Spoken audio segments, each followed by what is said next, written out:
Picture this.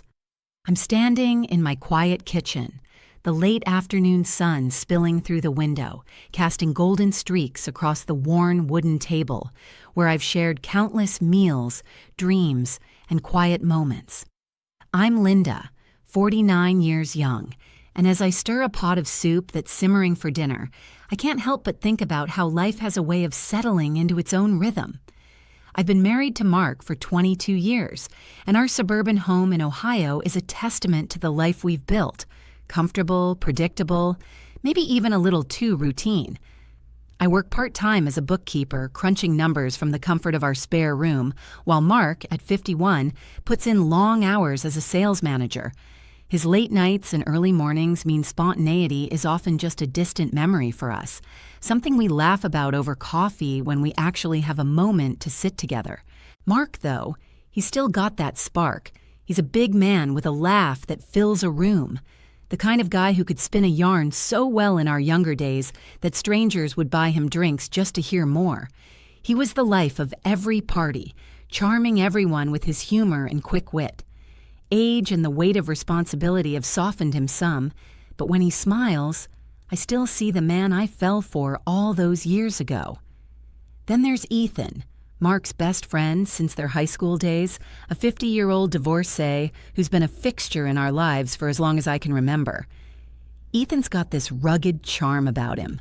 Tall, with salt and pepper hair and a mischievous glint in, here I am, standing in front of my bedroom mirror on a buzzing Friday afternoon, smoothing out the creases of a burgundy dress I haven't slipped into for over a decade.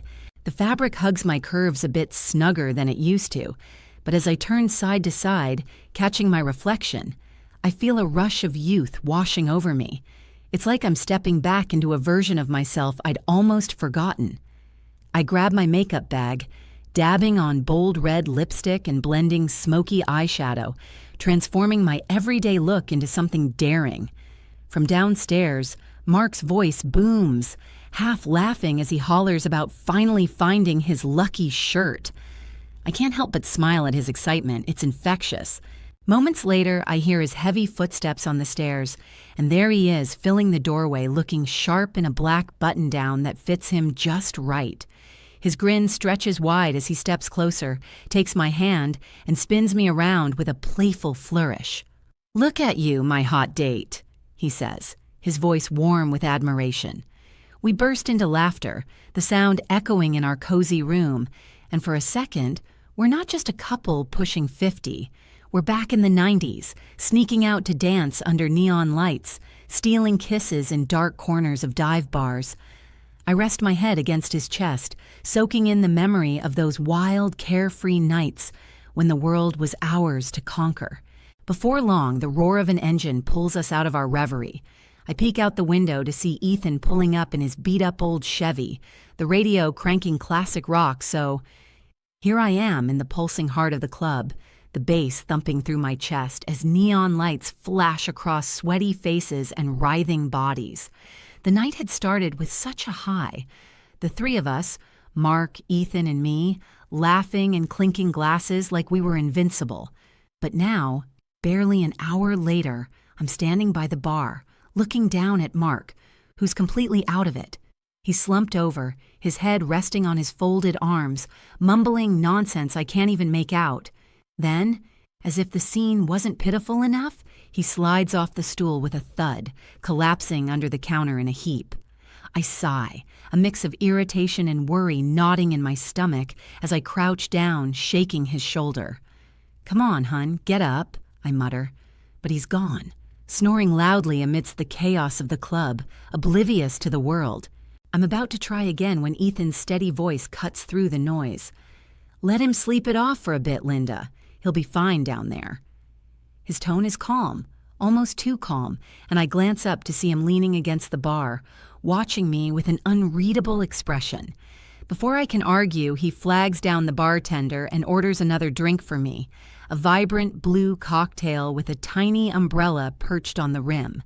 He hands it over with a slow, lingering smile that makes my heart do a little flip. I tell myself it's just the alcohol, the buzz of the night, but there's something in the way his eyes hold mine that I can't shake off. As I sip the sweet, icy drink, Ethan steps closer, his presence suddenly overwhelming. His arm slips around my waist, casual at first, but then firmer, and I feel the heat of his touch searing through the thin fabric of my dress. I freeze, my breath catching, but I don't pull away. I'm caught in this strange fog, part confusion, part flattery, my mind racing. It's been so long since I've felt this kind of attention, this electric pull. Down below, Mark's snoring. Here I am, struggling to keep my composure as we finally get Mark out of the club, his limp form a heavy burden between Ethan and me. Ethan's got him hoisted over one shoulder like a sack of grain, his face set in a grim line, while I clutch Mark's jacket and wallet, my fingers trembling from the weight of the night. We push through the crowd, the thumping music fading behind us as the cool night air hits my face like a slap. It's a sharp contrast to the stifling heat inside, but it does nothing to clear the fog in my head. We stumble toward the car, the silence between Ethan and me so thick it feels like it could choke me. Every step feels heavier, not just from Mark's weight, but from the unspoken tension hanging over us. In the back seat, Mark mumbles incoherently in his sleep, completely unaware of the storm brewing just inches away from him. The drive home is torture. I'm sitting in the passenger seat, my hands gripping the edge of it so tightly my knuckles turn white. Ethan drives with his jaw clenched, his eyes fixed on the road, not sparing me a glance. The hum of the engine is the only sound, but inside my head, it's a cacophony. I keep replaying that moment in the club, the way Ethan's touch lingered, the heat of it burning through me. I hate myself for the way my heart raced, for the way I didn't push him away fast enough, but there's something else there too. A dangerous curiosity. A pull I can't seem to shake no matter how much I try to bury it. I tell myself it's nothing, just the remnants of too many drinks and too little sleep. But deep down, I know it's more than that. It's a whisper of something I shouldn't want, something I can't afford to even think about. When we finally pull into the driveway, getting Mark inside feels like dragging a boulder uphill. His dead weight makes my arms ache as Ethan and I half carry, half drag him through the front door. We manage to lay him on the couch, his body sprawling awkwardly across the cushions. I grab a blanket from Here I Am, standing in the dim glow of the living room, the faint light casting long, jagged shadows across Ethan's face as his hand lingers on mine. His touch is warm, too warm, and it sends a shiver racing up my spine. I pull back, my fingers slipping from his grasp, and I whisper, "We can't do this. Not again. Not here." But my voice betrays me. It's weak, trembling, lacking the strength I so desperately need right now. I can feel the weight of the moment pressing down on me, the air thick with everything we're not saying. Ethan steps closer, his eyes searching mine, intense and unyielding, and I feel my resolve crumbling like a house of cards in a storm. My heart is pounding so hard I'm sure he can hear it, and I hate myself for the way I'm drawn to him, for the way I can't seem to step away. Before I know it, we're in the kitchen, just a few steps from where Mark lies on the couch, lost in a deep, oblivious sleep. The cold edge of the counter digs into my back as I lean against it, my breath coming in shallow gasps. In the background, Mark's snoring is a muffled rhythm, a cruel reminder of how close he is, how wrong this is. Every sound feels amplified in the stillness of the house. The creak of the floor under Ethan's weight, the soft rustle of fabric, the erratic thump of my own heartbeat. My mind is a chaotic mess, drowning in a tidal wave of guilt, but I'm powerless to stop what's happening. It's like I'm outside myself, watching this unfold, unable to pull the brakes on a train that's already derailed. The moment consumes me, a reckless dance of forbidden heat, and I'm lost in the storm of it, knowing full well the wreckage it'll leave behind. When it's over, the air feels heavier, suffocating. We're hurried, fumbling to adjust ourselves, the silence between us now a chasm. Ethan avoids my gaze, his jaw tight as he mutters something about needing to go, his voice low and clipped. I dawn.